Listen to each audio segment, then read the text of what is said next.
Mari kita berdoa untuk mendengarkan firman Tuhan. Kita berdoa.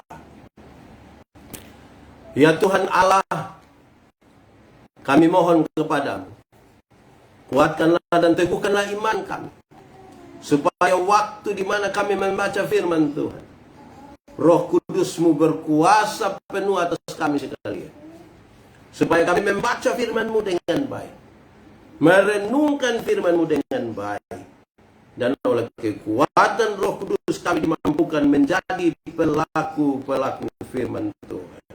Terima kasih banyak ya Bapa. Jauhkan penggoda pencobaan.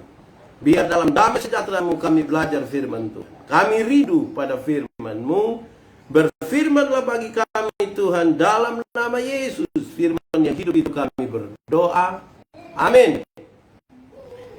Saudara-saudara yang dikasihi dalam Tuhan Yesus, di kesempatan saat ini saya mau ajak kita untuk merenungkan satu bagian pembacaan Alkitab dari kitab pertama Tawarik pasal 4 ayat 9 sampai ayat yang ke-10. Pertama Tawarik pasal 4 ayat 9 sampai ayat yang ke-10. Yang sudah dapat katakan amin. Amin betul. Separuh belum dapat su bilang amin. Ya, pertama Tawarik pasal 4 ayat 9 sampai ayat yang ke-10 saya akan baca buat kita. Yabes lebih dimuliakan daripada saudara-saudaranya. Nama Yabes itu diberi ibunya kepadanya sebab katanya, aku telah melahirkan dia dengan kesakitan.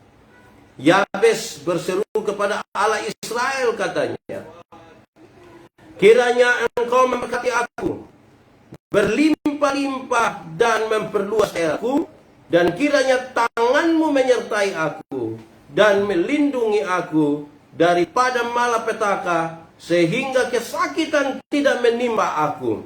Dan Allah mengabulkan permintaannya itu. Demikian firman Tuhan. Berbahagia setiap orang yang mendengar firman, memelihara dan melakukan dalam hidup setiap hari. Shalom. Buat sedikit, shalom buat kita semua. Baik, saudara, saya ingin sampaikan kepada kita bahwa setiap orang itu rindu supaya hidupnya berubah. Amin. Semua orang rindu supaya hidupnya berubah. Kalau dia miskin, dia rindu berubah menjadi kaya. Kalau dia sakit, dia rindu berubah menjadi sembuh. Kalau dia belum maju, dia ingin berubah menjadi maju. Lalu bagaimana kalau orang kaya? Dia mau berubah jadi apa? Dia mau berubah lagi tidak? Dia mau berubah, dia mau lebih kaya. Yang sehat mau berubah atau tidak? Berubah jadi sakit. Lebih sehat lagi. Yang sudah maju mau berubah atau tidak? Mau lagi, tambah maju lagi. Pada prinsipnya saudara-saudara, bahwa semua orang rindu untuk berubah menjadi lebih baik. Amin kok? Amin. Nah, di kesempatan minggu hari ini, saya mengajak kita untuk belajar sesuatu. Belajar sesuatu dari pembacaan Alkitab yang saya kira ini cukup familiar dengan kita. Kita cukup hafal doa Yabes, bahkan membuat lagu. Kiranya engkau memberkati aku berlimpah-limpah dan seterusnya. Nah, saya ingin mulai dengan mengatakan kepada kita semua tentang isi dari pembacaan ini. Saya ingin menyebutkan dua hal dari isi pembacaan ini, yaitu pakai kalimat ini. Dari awal yang penuh dengan penderitaan, berjalan menuju kepada penghormatan dan kemuliaan. Jadi dari awal itu menderita, berjalan menuju kehormatan, kemuliaan, penghormatan. Apa maksudnya? Kalau kita baca ayat 9, kita tahu betul di situ disampaikan Yabes lebih dimuliakan daripada saudara-saudaranya. Nama Yabes itu diberi ibunya kepadanya sebab katanya, aku telah melahirkan dia dari kesakitan. Apa maksudnya? Ketika Yabes lahir, dia lahir dalam sebuah keadaan yang susah sekali, penuh kesakitan. Kesakitan yang dimaksudkan di sini bukan sekedar sakit badan, sakit melahirkan, bukan sekedar sakit-sakit jasmani biasa, tetapi ada sebuah kondisi di mana mereka hidup dalam penderitaan. Penderitaan yang bukan saja sakit penyakit, tetapi penderitaan karena kemiskinan, penderitaan karena kedudukan yang selalu diinjak-injak dan lain sebagainya. Itu penderitaan mereka. Lalu, ini disampaikan kalau kita baca nanti sampai habis, kita sadar benar bahwa ada awal yang tidak baik, tetapi kemudian dapat berjalan menuju kehormatan, menuju kemuliaan. Jadi, saudara-saudara yang sementara berada dalam sebuah keadaan yang tidak baik hari ini, semua ada baik-baik ini kok atau tidak baik ini? Nah, saya tidak tahu, tapi siapa yang merasa keadaan hari ini kurang baik, jangan ragu, karena kita tetap ada masa depan di dalam Tuhan. Amin kok? Ada masa depan di dalam Tuhan, tidak usah ragu.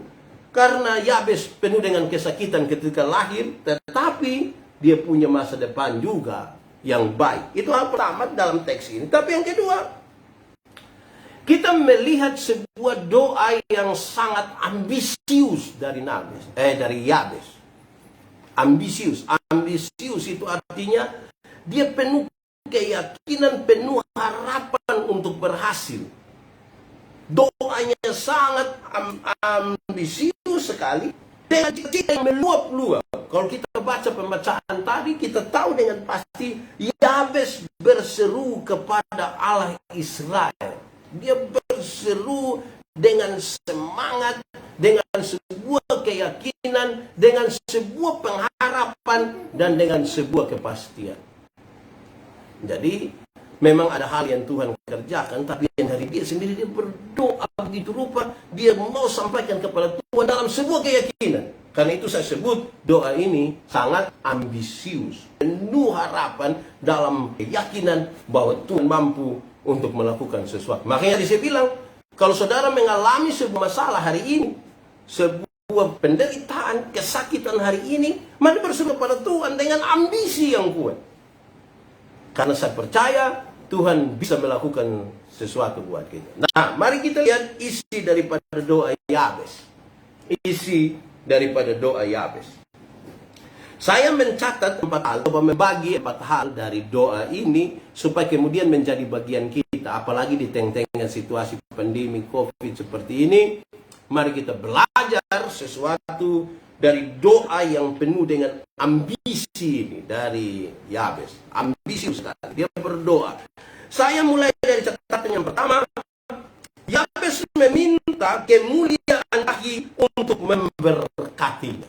Dia meminta kemuliaan Allah itu memberkati dia. Kalau kita kutip, dia bilang begini, kiranya engkau memberkati aku berlimpah-limpah. Ini sebuah pengakuan bahwa apa ya? Berkat-berkat itu hanya bisa datang dari Tuhan. Bahwa tidak ada manusia yang bisa memberkati kita sama dengan Tuhan memberkati kita. Berkat-berkat itu, ini sebuah keyakinan bahwa Tuhan bisa kasih kita. Dan datangnya dari Tuhan. Situasi pandemi ini, semua orang mengalami masalah. Ekonomi punya masalah, pendapatan kita semua punya masalah. Tapi mari kita berdoa kepada Tuhan dengan sebuah keyakinan. Saudara lihat, Yabes punya doa, ini doa yang menurut saya mengajarkan kepada kita sesuatu yang luar biasa. Dia bilang begini, Tuhan, kiranya engkau memberkati aku berlimpah-limpah. Pakai bahasa Kupen dia bilang begini, kalau minta di Tuhan jangan minta tanggung-tanggung. Jangan minta sedikit-sedikit, minta itu minta banyak. Saya mau tanya kita dulu, boleh dijawab sekarang. Kalau hari ini saudara berhadapan langsung dengan Tuhan, kira-kira saudara minta apa? Om Simon minta apa kalau berhadapan langsung dengan Tuhan sekarang? Minta apa? Om Ari minta apa? Dona minta apa? 1M sah. Mestinya lebih. Kapriska minta apa? Minta corona pulang. Minta corona berhenti. Kalau kalian minta apa? Bingung. Saudara bayangkan Kita berhadapan langsung Tuhan, kita bingung, kita tidak tahu mau minta apa. Tapi yang pasti menurut pemberitaan firman hari ini, kalau minta kepada Tuhan, mintalah berlimpah-limpah. Jangan takut minta Tuhan. Jadi kalau kamu misalnya mau rumah misalnya, minta rumah yang mewah memang. Tapi sudah Tuhan, kalau bisa sebetas setengah kali satu, itu minta tidak berlimpah-limpah itu. Dengan Tuhan minta ke orang yang tidak percaya Tuhan saja, dia berani sekali bikin kalimat bilang begini, gantungkanlah cita-citamu setinggi, taruh saja cita-cita setinggi langit. Apalagi kalau dengan Tuhan, mintalah sebanyak-banyaknya, terus takut. Tetapi ada tetapi. Yabes melakukan ini semua, kenapa? Kan dia pastikan dia punya relasi dengan Tuhan, hubungan dengan Tuhan itu dekat sekali. Karena kedekatan hubungan dengan Tuhan itu yang dia bisa meminta apa saja. Amin kok? Jadi kalau kita dekat dengan kita punya orang tua misalnya, atau kita punya kedekatan dengan seseorang, kita pastikan bahwa dia itu punya segala sesuatu. Karena hubungan yang dekat itu kita bisa meminta sesuatu dengan lebih, tidak usah takut. Tapi kalau kita punya kedekatan dengan Tuhan itu tidak bagus, tapi mau minta lebih-lebih, itu dia pun nama apa itu? Dia pun nama apa itu? Nano? Itu dia pun nama tidak betul, parakus malah itu. Masa kau tidak dekat tapi mau meminta sesuatu. Jadi begitu Itu pertama. Doa Yabes. Tuhan kiranya Engkau memberkati aku berlimpah-limpah. Dia minta supaya kemuliaan Allah itu memberkati dia. Wah, itu luar biasa Itu hal pertama. Hal kedua, Yabes meminta supaya ada ekspansi ilahi untuk memperluas daerahnya. Ekspansi itu artinya perluasan wilayah. Dia bukan saja minta Tuhan memberkati dia saja, tetapi dia minta supaya Tuhan membuat dia punya wilayah itu semakin luas. Dia tidak takut meminta itu kepada Tuhan. Ini dimaksudkan, kalau kita kutip doanya dia bilang begini, dan memperluas daerahku. Dan memperluas daerahku. Bukan saja dia meminta supaya kemuliaan Allah itu memberkati dia berlimpah-limpah, tetapi dia juga meminta supaya kemuliaan Allah itu membuat dia punya wilayah itu semakin kuat. Tetapi mari kita dengar baik-baik, bahwa kalau sampai dia minta sesuatu itu lebih besar, tempatnya lebih besar, bukan untuk dia pun diri sendiri. Bukan untuk dia pun diri sendiri. Tapi supaya dari berkat-berkat ilahi yang berlimpah-limpah yang Tuhan kasih dia itu, dia juga bisa memberkati orang-orang lain. Amin kok? Jadi bukan egois. Dia meminta juga untuk kepentingan orang lain. Kalau dia minta untuk kepentingan diri sendiri dan egois itu dia minta Tuhan kok dia dapat sertifikat tanah banyak. Supaya kalau ada apa-apa dia gade satu-satu, itu bukan minta ekspansi ilahi, itu untuk dia pun diri sendiri. Kalau Yabes meminta berlimpah-limpah bukan untuk dirinya sendiri, tetapi supaya dia bisa menjadi berkat bagi orang lain. Ketiga, doa Yabes ini sekaligus dia meminta untuk Tuhan memberikan kepada dia kuasa. Atau pakai bahasa lain begini, dia meminta penyertaan kuasa ilahi itu di dalam dirinya. Penyertaan Tuhan itu menyertai dia. Kalau kita kutip di doa dia bilang begini, dan kiranya tanganmu menyertai aku. Tangan Tuhan yang penuh kuasa itu menyertai dia dalam keadaan apapun. Kalau nanti Tuhan sudah memberkati dia berlimpah-limpah, dia wilayah sudah semakin kuat, semakin luas, dia minta, Tuhan jangan kasih setengah saya sendiri. Banyak yang waktu miskin minta kaya, waktu sukaya dia bilang, Tuhan sana kok saya jalan sendiri. Dulu waktu masih belum ada rumah kecil, anak berdoa minta Tuhan, suruh rumah besar, dia suruh Tuhan keluar dari rumah. Nah itu yang salah. Begitu Jadi dia minta kalau nanti dia berlimpah, kalau nanti dia punya wilayah semakin kuat, dia minta satu, Tuhan jangan kasih tinggal dia. Amin kok? Sebab kalau Tuhan kasih tinggal kita waktu kita kaya, Tuhan kasih tinggal kita waktu wilayah seluas, bisa saja kita sombong. Di sini ada yang sombong kok? Ada. Oi, ada siapa coba? Nando. Ya, kira-kira begitu. Jadi minta Tuhan supaya tangan Tuhan yang penuh kasih itu jangan meninggalkan kita. Amin kok? Amin. Yang keempat, mari kita lihat doanya. Yabes punya doa ini, dia minta supaya Tuhan mengaruniakan kemampuan ilahi untuk menjauhkannya dari malapetaka. Dia tahu bahwa Tuhan bisa menjauhkan malapetaka. Karena itu dia minta, Tuhan, lindungilah aku dari malapetaka sehingga kesakitan tidak menimpa aku. Dalam konteks hari ini, Tuhan, jauhkan saya dari penyakit ini, ancaman ini, virus corona. Saudara bayangkan kalau kita satu dunia, atau jangan satu dunia. Orang-orang Kristen, para pendeta, hamba Tuhan, penatua, diaken, pengajar, pimpinan kategori fungsional. Kalau semua berdoa bersama-sama, satu hati, woi, saya kira kita kuat di dalam Tuhan. Amin kok? Hari-hari ini kadang-kadang orang tidak beriman lagi kepada Tuhan. Dia terlalu pikir imun sampai lupa pikir iman. Padahal dua-dua mesti jalan sama-sama. Jangan hanya imun saja, tetapi iman. Kalau kita baca di jalan-jalan itu ada 3. Imun, iman, aman. Jarak aman, misalnya begitu. Jarak jamu, jarak jauh kok jaga jarak. Jaga. Jadi begitu. Mari kita juga meminta kepada Tuhan, toh. Kita minta kepada Tuhan, Tuhan tolong selamatkan kami. Tadi Kak Friska bilang kalau dia berhadapan dengan Tuhan, dia minta satu, Tuhan lalukan sudah ini corona. Mari kita semua berdoa untuk itu. Kenapa tidak mungkin? Tuhan bisa untuk melakukan itu. Nah, saudara-saudara, ayat yang ke-10 tadi diakhiri dengan kalimat bilang begini. Dan Tuhan menjawab doa Yabes. Toh pada akhirnya Tuhan yang akan mengambil keputusan, jawab sesuai dia mau tidak mau. Tetapi pada akhirnya Tuhan menjawab doa.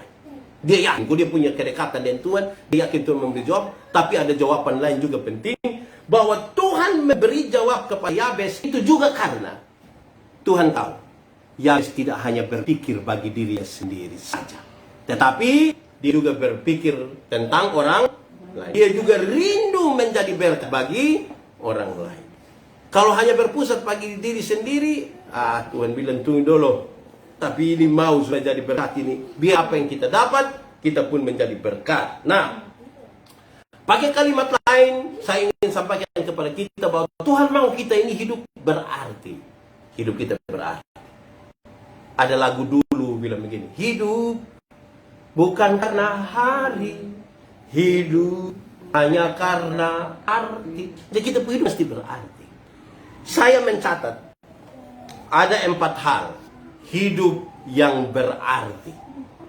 Ada 4 hal hidup yang berarti.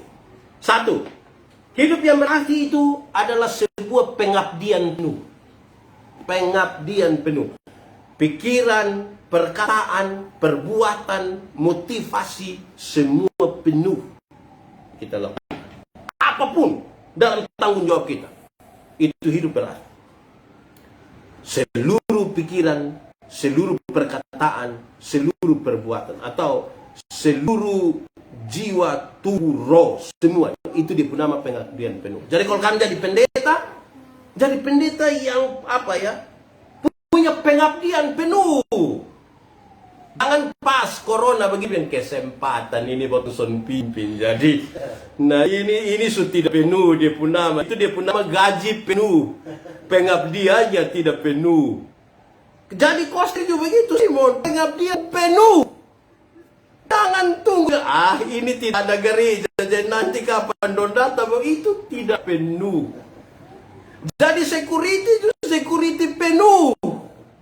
Jangan tutup pagar penuh, tapi security tidak penuh di situ. Jadi apapun harus jadi dengan penuh pengabdian. Amin kok. Itu yang dipenama waktu hidup berarti. Kedua, fokus pada misi. Saya sebut misi itu tugas pokok. Masing-masing kita bisa definisikan apa tugas pokok kita. Nah, fokuslah kepada tugas pokok. Ini di dunia pun tidak baik satu ini. Banyak orang setengah dia pun tugas pokok. Dia urus tugas pokok yang lain. Ini tidak fokus pada tugas pokok. Pendeta pun tugas pokok itu melayani. Berdoa kebutuhan rohani dong. Itu tugas pokok duluan. Nanti kita urus pada lain. Tapi tugas pokok ini jangan ditinggalkan. Ini tugas pokok dia tinggalkan. Dia urus ini apa lagi? Dia urus apa ya kira-kira? Dia urus barang lain yang tidak berkaitan dengan dia pun tugas pokok. Mari fokus kepada dan pengabdian penuh. Kemudian itu kita artikan dia dalam kita melaksanakan tugas pokok kita dengan baik. Karena itu mari kita laksanakan tugas pokok kita. Anak-anak sekolah tugas pokoknya apa? Belajar. Anak-anak mesti fokus pada tugas pokok belajar. Ini dong sepertinya anak-anak sekolah sekarang sudah ganti tugas pokok. Dari tugas pokok belajar menjadi tugas pokok menonton. Menonton film Korea. Akhirnya dong jalan pi mana ini dong sama kayak ada latihan apa kok? Hai, kamu nih. Ya tugas pokok aja. Begitu Kita dimanapun harus paham tugas kita dan laksanakan dengan penuh pengabdian. Yang ketiga, orang-orang yang berarti itu perilakunya harmonis. Perilakunya harmonis, tidak mau berselisih. Kalau dia ada dalam sebuah persekutuan, dalam sebuah keluarga, itu hidup baik, dia tidak bikin masalah dalam keluarga. Supaya kalau kita fokus baik sama-sama, kita satu keluarga, satu Indonesia, satu kelurahan, satu RT, kita fokus sama-sama, musuh yang dari luar itu gampang kita tangani, gampang kita hadapi. Tapi kalau kita dalam rumah satu musuh satu, dalam keluarga satu musuh satu, wah itu musuh dari luar kita tidak tahu kita mau lawan yang mana. Ada suami dia pu musuh, dia pu istri sendiri. Ada istri pu musuh, dia pu suami sendiri. Ada anak pu musuh, dia pu orang tua. Ada orang tua musuh, dia pu anak. Ada anak mantu mau racun, dia punya mama mantu. Aduh, ini orang tidak berarti ini. Tidak berarti. Kalau berarti itu kita harus fokus supaya ya musuh itu biar dari luar. Jangan kita di dalam keluarga kita baku musuh satu dari lain. Saya mau tanya, kita di sini dan keluarga ada hidup baik-baik, kok tidak ini? Baik, oh? Yes. Jangan cari masalah, ini pandemi ini baik juga supaya kita bisa ada di tengah-tengah keluarga, supaya suami-suami yang jarang perhatikan istri, istri yang jarang perhatikan suami ini boleh saling memperhatikan satu dengan yang lain. Amin kok. Anak-anak yang kurang perhatikan orang tua juga bisa perhatikan orang tua. Orang tua juga bisa perhatikan anak. Bukan soal material saja, tetapi soal waktu, soal perhatian dan lain sebagainya. Ada anak-anak yang dong pakai kesempatan sekolah dari rumah ini untuk dong tidur saja. Itu kurang pas itu. Dong bangun bukan jam 9, jam 19. Itu. Nah, baik. Yang keempat, orang-orang yang berarti itu adalah orang-orang yang sukacita di dalam dirinya menular kepada orang lain. Jadi sukacitanya itu dia juga kabarkan kepada orang lain, dia juga membagi kepada orang lain. Jadi tidak hanya untuk dirinya, tetapi dia juga mau berbagi dalam kesaksian, dalam kata-kata, dalam perbuatan. Itu dia mau supaya sukacita yang dia alami juga bisa juga dirasakan oleh siapa? Oleh orang lain. Nah, saya ingin supaya kita pulang, kita memahami hari ini dalam pemberitaan ini dalam 3 prinsip utama, supaya 3 prinsip ini kita pakai dalam hidup kita. 1. Awal yang kecil dan terbatas tidak menghancurkan, tidak mengharuskan kehidupan kita harus dibatasi tanpa cita-cita yang besar. Mari kita ingat hal tadi. Jadi awal kita kecil, awal kita susah, tidak mengharuskan kita untuk tetap susah. Tidak membatasi kita untuk tetap sukses. di masa depan. Kan kita punya Tuhan. Jadi mari kita pulang dengan prinsip itu. Lahir kita, keadaan kita hari ini yang susah, yang terbatas, yang rumit, jangan pikir kita tidak bisa punya masa depan. Semua bisa punya masa depan. Amin kok? Mari bangun kedekatan dengan Tuhan. Mari bangun pengharapan kita kepada Tuhan. Yang kedua, tidak ada sebuah keberhasilan yang aman tanpa kehadiran Tuhan. Atau pakai bahasa lain, keberhasilan itu hanya di dalam Tuhan. Itu aman. Tapi kalau keberhasilan itu kita dapat hanya dari kita memproses sebagai manusia biasa tanpa menghadirkan Tuhan, keberhasilan itu tidak aman. Satu saat ketika Tuhan mau berproses dengan kita, Dia harus hancurkan kita punya kekuatan-kekuatan yang kita andalkan sebagai manusia, supaya kemudian Tuhan yang akan berdiri sebagai kekuatan dan sumber kuat kita. Amin kok? Jadi tidak ada keberhasilan yang aman kalau tidak dibangun bersama-sama dengan Tuhan. Amin. Yang terakhir, semua kesempatan, semua berkat yang Tuhan percayakan buat kita, itu bukanlah untuk kepentingan kita sendiri. Tetapi itu juga supaya membuat kita menjadi berkat bagi orang lain. Saya mau ingin katakan kepada kita, kalau mau membantu orang, itu jangan tunggu kaya dulu membantu orang. Karena saya lihat kita muka ini tidak akan kaya. Jadi apa yang ada pada kita itu, apa yang ada saya berikan juga. Jangan tunggu dulu, Pak. Ini kita belum. Kita yang saya maksud, kita tidak akan kaya ini.